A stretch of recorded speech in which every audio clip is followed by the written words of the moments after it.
Your goal is not in her. Hello everyone, this is educator Dheeraj Kumar और आप देख रहे हैं कैटलिस्ट क्लासेस के यूट्यूब चैनल को। तो गाइस, इस वीडियो में मैं आप लोगों के लिए रेशियो के कुछ टाइप्स को लेकर आया हूं।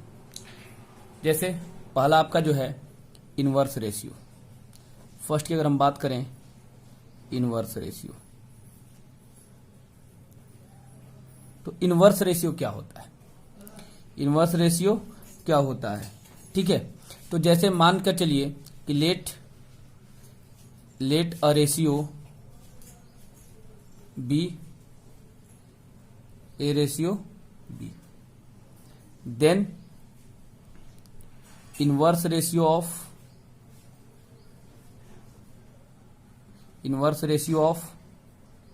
ए ratio b is equal to हो जाएगा आपका बी रेशियो। मतलब यही है कि अगर कोई एक रेशियो हम ए रेशियो बी मान लेते हैं तो उस ए रेशियो बी का इनवर्स रेशियो क्या होगा? क्या हो जाएगा? सीधे इसका उल्टा हो जाता है, बी रेशियो ए हो जाता है। मतलब बी आ जाएगा ए के स्थान पे, ए चला जाएगा बी के स्थान पे, ठीक है। जैसे एक एग्जाम्पल के रूप में हम लें और लिखें कि 4:5 का इनवर्स रेशियो क्या होगा? इनवर्स रेशियो क्या होगा? कुछ नहीं सर, 5:4 हो जाएगा। सीधे उल्टा कर देना है इसका, ठीक है। इस इनवर्स रेशियो को हम लोग रेसिप्रोकल रेशियो के नाम से भी जानते हैं, रेसिप्रोकल रेशियो के भी नाम से जानते हैं, ठीक है। क्लियर? आई होप ये आपको समझ में आया होगा। इसका हिंदी अगर बात करें तो व्युत्क्रम अनुपात होता है, व्युत्क्रमानुपात। क्लियर? चलिए, तो दूसरे टाइप में हम लोग बढ़ते हैं। दूसरा जो होता है वो होता है डुप्लीकेट रेशियो। जैसे अगर हम बात करें duplicate ratio of a and b अगर बोला ए रेशियो बी अगर बोला जाए तो क्या हो जाएगा सर? इसमें कुछ नहीं करना है। डुप्लीकेट रेशियो का मतलब होता है वर्गानुपात, ठीक है। हिंदी से तो साफ क्लियर हो रहा है, यानी कुछ नहीं करना है, दोनों के वर्ग का अनुपात, यानी ए का स्क्वायर ले लीजिए और अनुपात बी का स्क्वायर ले लीजिए। जैसे अगर आपसे कहा जाए, एक एग्जाम्पल के रूप में बोलें कि डुप्लीकेट रेशियो ऑफ 4:5, ठीक है। इसका हिंदी में अगर बात करें तो 4:5 का वर्गानुपात क्या होगा? वेरी सिंपल है, कुछ नहीं करना है सर। क्या करेंगे? 4 का स्क्वायर रेशियो 5 का स्क्वायर, ठीक है। क्या हो जाएगा सर? 16:25। सेम यहां पे भी वही 4 का स्क्वायर अनुपात 5 का square is equal to 16:25। I hope ये आपको क्लियर हुआ होगा। अगर हम थर्ड में बढ़ते हैं तो थर्ड होता है बाबू सब डुप्लीकेट रेशियो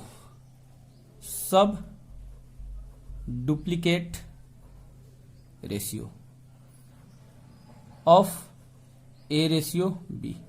अच्छा, इसका हिंदी की अगर बात करें तो होता है वर्गमूलानुपात, ठीक है। इसका मतलब यह होता है कि डुप्लीकेट रेशियो में हम क्या किए? इसका स्क्वायर किए, लेकिन जैसे इस डुप्लीकेट पहले अगर सब लग जाता है, यानी सब डुप्लीकेट की अगर बात करते हैं तो इसका अंडर रूट ले लेते हैं, under root a ratio under root b. जैसे अगर हम एक एग्जाम्पल लेते हैं और हम आपसे पूछते हैं कि 25:16 का सब डुप्लीकेट रेशियो क्या होगा? सब डुप्लीकेट रेशियो क्या होगा? तो कुछ नहीं करना है, 25 के ऊपर अंडर रूट लगा दो, फिर 16 में भी अंडर रूट लगा दो। 25 किसका स्क्वायर है? 5 का, और 16 किसका स्क्वायर है? 4 का। ये आपका आंसर हो जाएगा। क्लियर? नेक्स्ट में चलते हैं। नेक्स्ट आपका थर्ड पॉइंट अगर हम लें तो एक होता है आपका triplicate ratio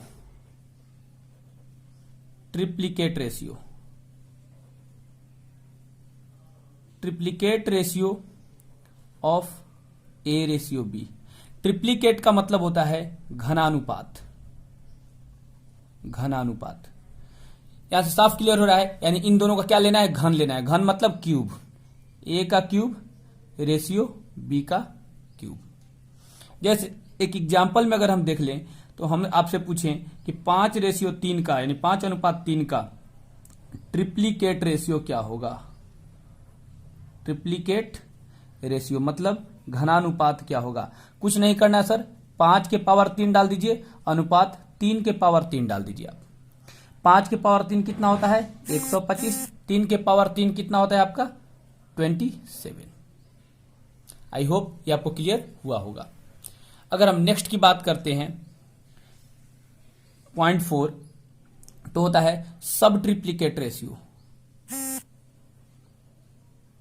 sub triplicate ratio of a ratio b. Sub triplicate का मतलब होता है घन मूलानुपात। घन मूलानुपात यानी जिस तरह से डुप्लीकेट के पहले अगर सब लगा था तो हम क्या किए थे, डुप्लीकेट मतलब होता है स्क्वायर, तो स्क्वायर तो यहां पे सब लग गया तो क्या लगा दिए, अंडर रूट लगा दिए।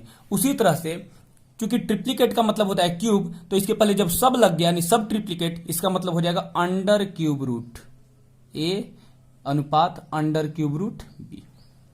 जैसे अगर एग्जाम्पल के रूप में आपसे पूछ दिया जाए कि कितना 216 अनुपात 512 का सब ट्रिप्लीकेट रेशियो क्या होगा।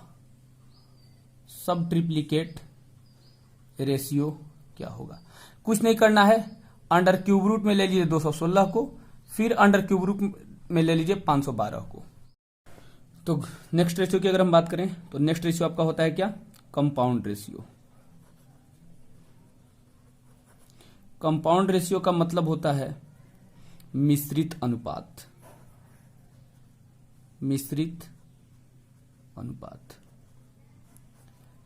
तो बाबू जैसे आपसे कहा जाए कि द कंपाउंड रेशियो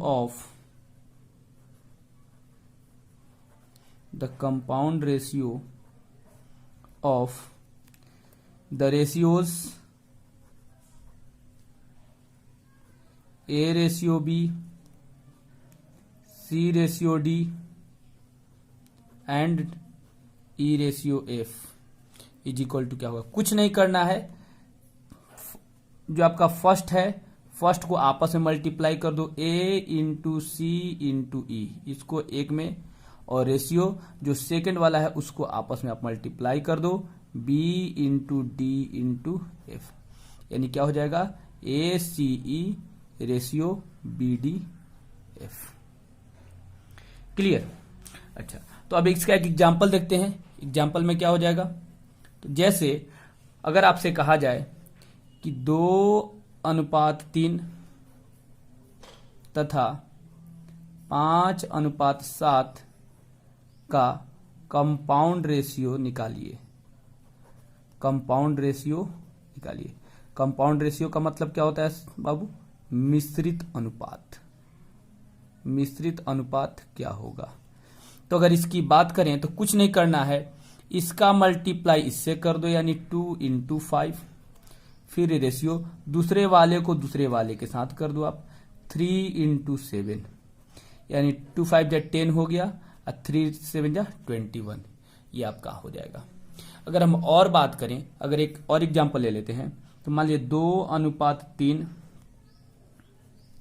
और ले लेते हैं 5:7 तथा 11:13 का मिश्रित अनुपात बताएं।